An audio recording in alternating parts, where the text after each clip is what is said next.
Hey, this is Matt Beckwith with the Winning with Beckwith podcast. The purpose of this podcast is to provide sales, business, and leadership information to help individuals in all walks of life.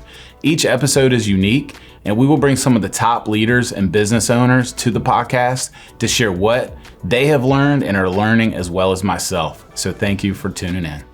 Welcome to this episode of Winning with Beckwith. I couldn't be more excited for today's guest. It's Loren Bagley. Loren, how you doing today? I'm doing great, man. How you doing? Good. So everybody should know that Loren is doing a lot behind the scenes with the podcast. He's been here since the beginning, since the launch date. So it's only perfect that you get to come on today as a co-host with me. Yeah, excited. To talk about a lot of good stuff. And so, you know, the reason Loren is on as a co-host is because he monitors a lot of the social media accounts that we have.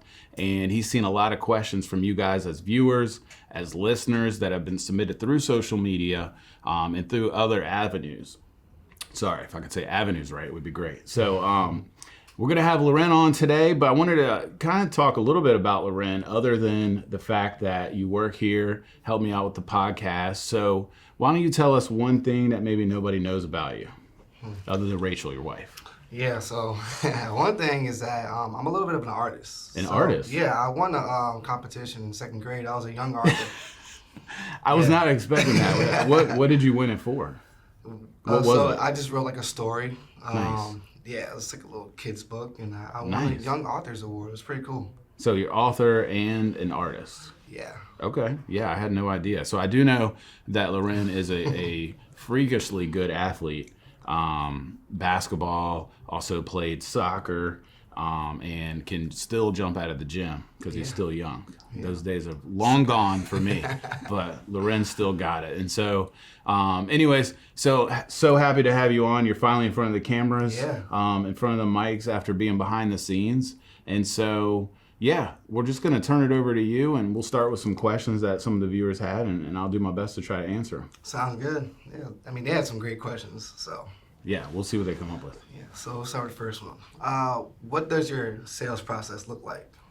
That's a good question. So my sales process, for what we do here, I think that sales in general, and I've talked about this on previous podcasts, I think that sales in general has got a bad name from used car sales and that type of hardcore sales. You know, the Electrolux or the vacuum cleaner sales door to door. It's kind of got a bad name because of the pressure sales, right? Sure. Nothing wrong with Electrolux, by the way. But sales in my mind is really just about service, right? And so when you get good service or you provide good service, really the sales part takes care of itself. And so one story I tell a lot of people, and I can't remember if I told this on the podcast, but I was looking to buy a new truck. And well, it's a SUV, big SUV, because I have a lot of kids. That's true. Yeah. So anyway, I was looking to buy this, and so I went to a dealership near my house, and I knew exactly what I wanted. So I went and I had done my research online. I knew they had what I was looking for. I showed up to the dealership, and they had it on the lot. I said, "Hey, can I take it for a test drive?" And so the sales guy was like, "Of course you can take it on a test drive." Right. And so I took it out, and the guy said nothing to me the entire ride. All right. So I was in a little bit of a situation because my old car had blown the transmission, so it wasn't drivable at all. All right. So I had no vehicle. It was sitting at home with a blown transmission. And so I told him the situation, and he said, "Okay, great. Yeah, we'd love to see what we could do for you on the trade-in for that. Yeah. Just call a tow company, and we'll have it towed to our dealership, and we'll have it appraised." So I'm like, all right, cool. I leave, and I call one of my buddies, and I'm telling him what's going on. And he said, "You know what? You need to call my buddy over at this other dealership." Okay? Of course. And really good conversation. So he says, "Call this other guy." Okay? And so I call him. All right, it's the same type of car, same everything. All right, I call, picks up the phone. I tell him what I'm looking for. All right? Mm-hmm. And he says, "Okay, come on over to the dealership." So I was literally probably 30 minutes away. All right, I show up to his dealership, and he's already moved the car to the back room, all right, where he had it cleaned and detailed. Doors are open, everything's there. I walk in, he's like, "Hey, here it is." He walks me around the car for about 10 minutes, points out all the different features, all right, what everything does, all that kind of stuff, right? It was a good experience, right? And that was just the beginning. So then he's like, you want to take it for a drive? I'm like, sure. So we get into the car and we go out driving, and the whole time he's telling me what the buttons do in the inside of the car. And like, yeah, I could have figured it out on my own, of course, right? Yeah. But he explains everything. All right, we get back, or in the car, I'm telling him about my broke down car sitting in the driveway, right? And he's like, hey, what's your address? Give him my address, and he's like, hey, I'm just gonna send a tow truck out there. I'll pick it up for you, bring it back, and I'll give you the appraised value this afternoon. Oh, yeah, all right. Killed it right so there. Yeah, so he goes, he picks it up, brings it in. I didn't even ask him what the price was on the car. All right, all it said is I'll take it, and he showed up. He showed up to my office with all the paperwork and the car, and I never had to go back to the dealership again other than that one time. That's amazing. And so it is. And so ever since then, the light bulb kind of went off in my mind about sales in general. And, you know, he wasn't pushy. All he did was give me the knowledge that I need, right, in order to make an informed decision. And he also made it as easy as possible on me, right? So those are the two things that I think we try to do here for my sales process. I'm taking it back to your original question is we provide knowledge, right? So we want to provide knowledge for our clients, give them options, enough options and enough knowledge that they can make an informed decision for themselves. It's not about us pressuring them to do things one way or the other. So that's our sales process. I love it. That was a long answer. It was one very, question. Very informative. Should we wrap it up? I need to get that guy's number. We should probably wrap this up. Thanks for joining us. Yeah. I'm just kidding. I think I actually use that joke every episode, but it's still good. Yeah. So you ready for the next one? Yeah, I'm ready. All right. So how do you differentiate yourself in your sales process? Well, I think that what we just touched on there, I believe, is what we kind of separate ourselves in our world of doing mortgages. Okay. So, and I think that applies to all businesses really. So it doesn't really matter what you do, what your line of work is. Really, it's really just about giving your customers options, giving them the knowledge, and then letting them make the best decisions. I mean, in my lifetime, it isn't just that car buying experience. I had some great sales experiences, and that's really all it was. Okay, I like that. Yeah. Yeah. Okay, so let's move on. Yeah. So how do you hunt for new business, and what is your prospecting strategy? Okay, so we can't disclose this because then all of our competitors will know what we do. No, I'm just kidding.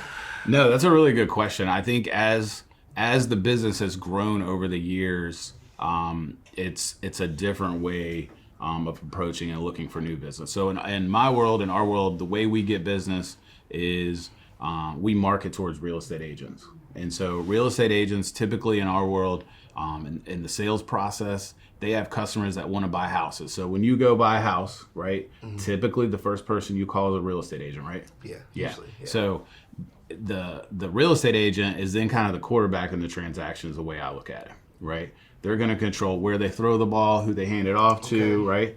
And so they get to recommend different people throughout the process that can help their customer buy a house. So if you go to an agent and they're like, hey, who are you pre-approved for your loan?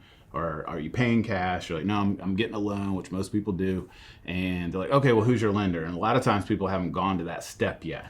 And so they haven't found a lender. So at this point, the real estate agent is, well, hey, listen, I know a great lender, Matt Beckwith over OVM Financial. If you don't mind, I'll just have him give you a call. He can go ahead and get you pre-approved, answer any questions you have about it. And so we market towards real estate agents. And so that way they can refer us business. So for us, you know, how we look for good real estate agents is, you know, we look with we want to work with agents that we connect with, right? That we all are kind of going after the same thing. Like I love to work with agents that are trying to grow their business at a rapid pace, that want to hit goals like I want to hit goals, and that's really what I'm looking for when I'm looking to work with new agents. Okay, I like that. Makes a lot of sense. Yeah, thanks. Okay, cool.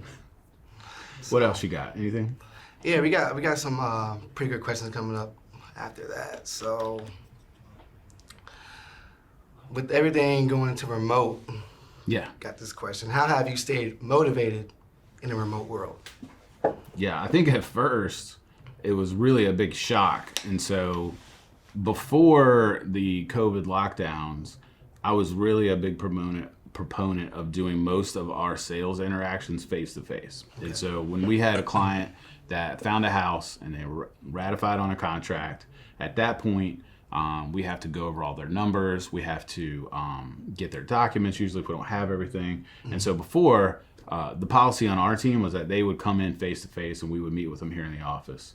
It just is more effective. I think you build a little bit better relationship with the customer, and it's easier for them to kind of understand everything that's going on with the loan. And so we immediately had to shift from doing that to doing most of those conversations via Zoom or over the phone. And so that, number one, I think changed a lot. And to keep the team motivated, I think was very difficult through that time. And so what we started to do, some practical things, is we started to have a team meeting every single morning. To keep everybody engaged and keep everybody moving. Prior to that, we would have a team meeting maybe once a week, maybe once a month. Every day, number one, for my team, I could make sure that they were out of their pajamas, right? Because I made them get in front of the camera. No cameras off. Yeah, I didn't care what the bottom looked like as long as they had a decent shirt on. This is a true story though. I actually had someone on the team. I'm not going to name any names. But he did come. He did come on almost shirtless on one call, and then I had to make a team rule that you got to have a shirt on. I mean, he had a robe on, but it was completely open in the front. So he knows who he is. A little pencil hair sticking out. Yeah, exactly. So we had to make a rule that you had to wear a shirt. But honestly, that kept the whole team motivated. During that time, is like we had to keep them in front of the Zoom, keep them engaged. And the other thing I do. That I did a lot when everything was remote was I just tried to be on the phone as much as I can, not just with my team, but with our customers, and just making sure you were engaged on a regular basis. I love it. Yeah. Yeah, awesome. Okay, so with that, what was the first piece that you added to your team? These are good questions. Yeah. Yeah, that's a question I get a lot because I coach and I work with a lot of loan officers that are new to the business, and really I kind of want to just spread it out a little bit to all businesses, because I think when you're hiring the first person on your team, I believe that you need to hire somebody that is not good at what you do. And so what I mean by that is I'm really good at sales, right?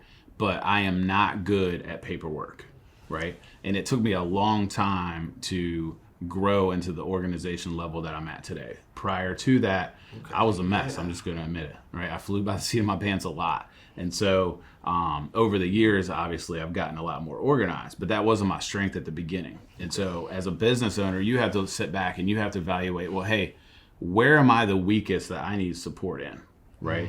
And so for me, I needed somebody that was strong in the paperwork side of the business, okay?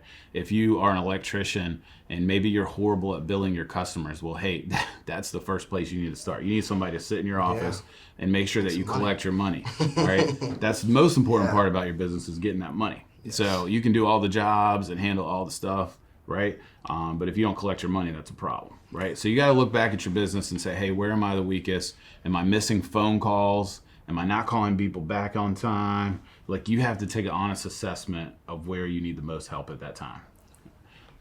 So that's really good. The question was, what was the first piece I added? And that was it. Organization, basically somebody that could help get the paperwork side of stuff done. Okay, good.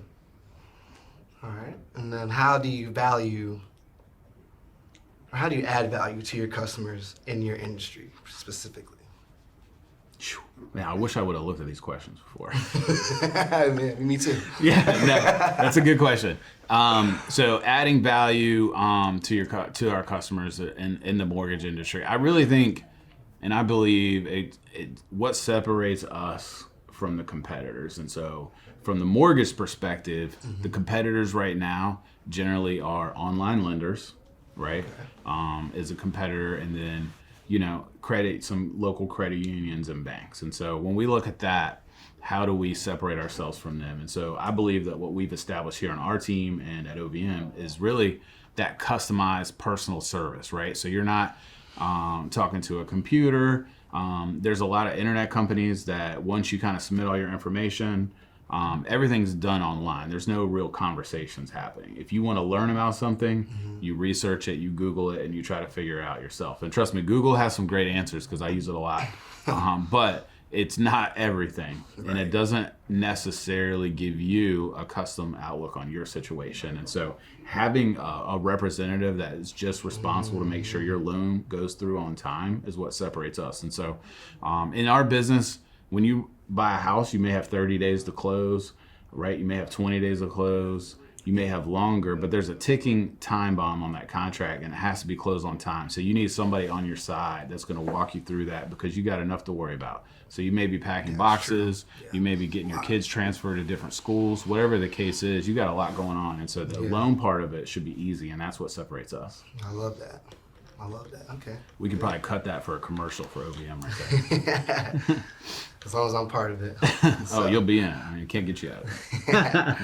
So I know you close a lot of deals, but when you do, say if you lost a deal, how do you follow up with that client? Yeah, I love that question, because I feel like in our world, not just our world, any business, I've experienced it myself.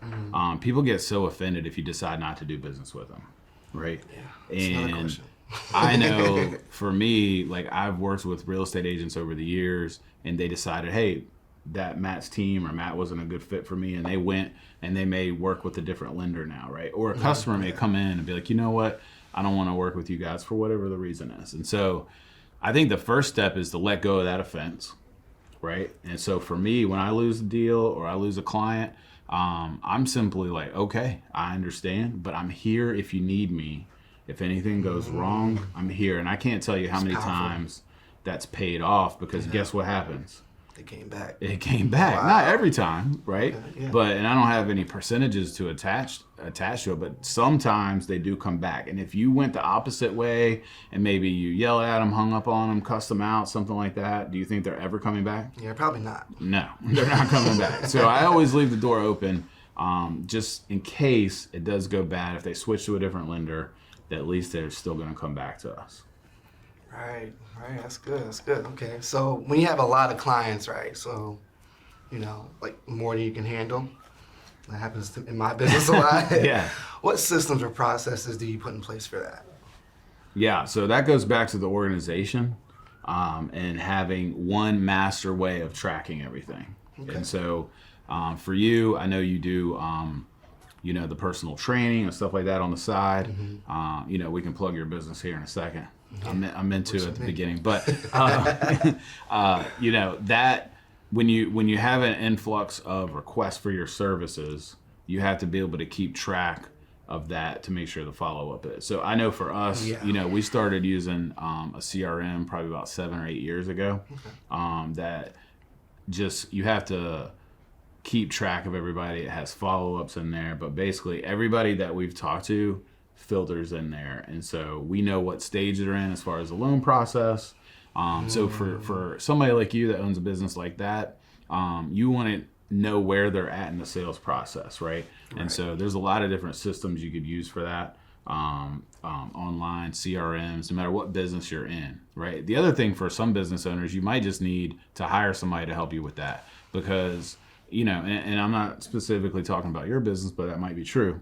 And when you have so many calls and requests for your services, that usually means that if you can't handle that, that means that you need to either hire somebody or do less, because you're going to lose clients if you don't call them back. They're just going to go somewhere else if they really want that service. Or you need to just make sure that they get called back at some point.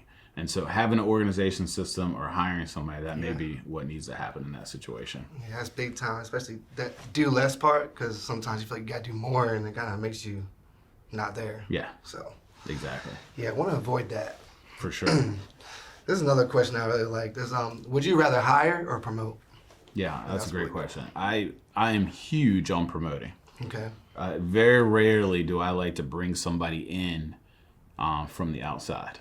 Right. So if you go down to everybody that works on my team, they're all usually personal referrals. You were a personal referral. I was. Right. We played basketball together, and I was gonna say that I beat you, but everybody would know that. So. But I met Loren on the basketball court and just got to know him over the years. And I'm like, hey, we started talking, and also we coached the soccer team together. And that was incredible.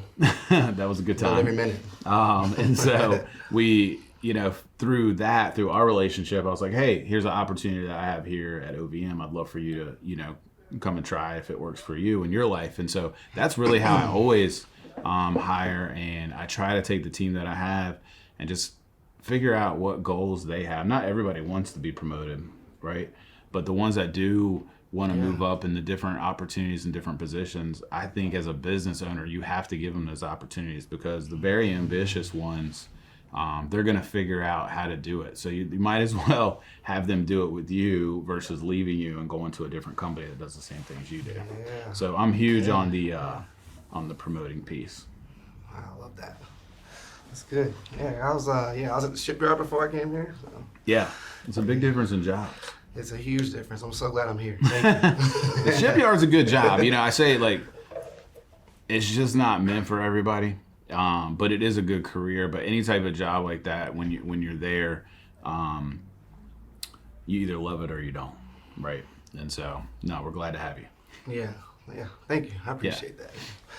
So, okay, with the excellence and development, is excellence more important or development more important? Yeah, I actually love that question, because I always believe that doing things with excellence is extremely valuable, extremely important to any business. Like doing it right the first time, and if you don't do it right, making sure you get it right is extremely important. And so I value that. But at the same time, when you're developing people on your team, right, you do, and I'm not saying that you don't hold the same standards, right? But there is a certain level of failure that you have to allow as a leader for them to grow into that position.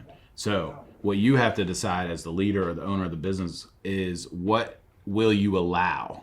What failure will you allow that isn't detrimental to your business short-term and long-term? And there's certain things you have to give them growth and leeway as they're growing into that position in order to get them to reach that potential. And so when you're hiring somebody for your company, okay, the goal is when you hire somebody, they can do a lot of the tasks that you're currently doing today, right? Or somebody else is currently doing today. And so I think as leaders, I see this all the time. When we hire somebody and it doesn't go right immediately, we immediately give up on that person, or we give up on the idea of hiring a person. And then what happens? You're back to square one. I mean, I see this all the time overall. It's really something I'm passionate about, because people don't give it enough time, and they don't allow enough failure to be able to get that position or to get that person time to grow and to work, right? And so it just happens all the time. I mean, I can't tell you how many people that are like the top people on my team, if I had given up on them within the first couple months, right, they would have not been where they're at today. And so as leaders, we have to give them time to develop. We still hold a high bar. It's not that we're not saying, hey, we want you to do this with excellence, right? Here's what you did wrong, but you allow them to grow into that. Right. That's so important. I remember I had a basketball coach, and when he put you in the game and you messed up, he'd take you right out. So, the buzzer going, buzzer right back, and you're on the bench. It's like, dude, can I get my feel for the game, whatever? So I understand you on that one. I see that all the time in sports, actually. And so it's definitely a topic that I've recently talked about a lot with my daughter who plays soccer, and sometimes her coach can be quick to pull somebody out of the game really fast over one mistake. And so I'm not saying that that's bad all the time, but there is certain situations where you got to give them a little bit of time, let them fail a little bit so they can step into that role that you have them at. That's true, yeah, because there's no timeouts in soccer, so you got to yell at them or pull them out, right? That's true. Sometimes you got to pull them out to talk to them, and then you put them back in. So that's a great question. Cool. All right, so for the next one, what's the difference between leadership and management? Yeah, gosh, these are good questions. I know who gave you these ones. Yeah, it's a special person. So the difference between leadership and management is really simple. So I think management, to me, in my mind, is you're just doing the bare minimum to get the bare minimum out of your people. And leadership, right, is pushing that person to another level that they're not at now and helping them develop and grow versus just getting them to do their job, Like, where do I Right, want to go right. next? Yeah. Right? That's the biggest difference. Okay. Yeah, I love that. I love that. So, yeah. I could definitely see you're a leader, not a manager. I try. I try. That's Doing for great. sure. And the last one, what's more important, work-life balance or getting max profit in your business? I think, well, if you ask me what's more important, is definitely work-life balance and maintaining that the priorities in life, right? Which we talked about. Actually, the podcast with Tasha and I seems to be one of the more popular ones, probably because she's on it. Well, and actually, that is why. Pretty sure it's she's amazing. But we talk a lot about making sure your priorities are in order, and so we talk about having God first, right?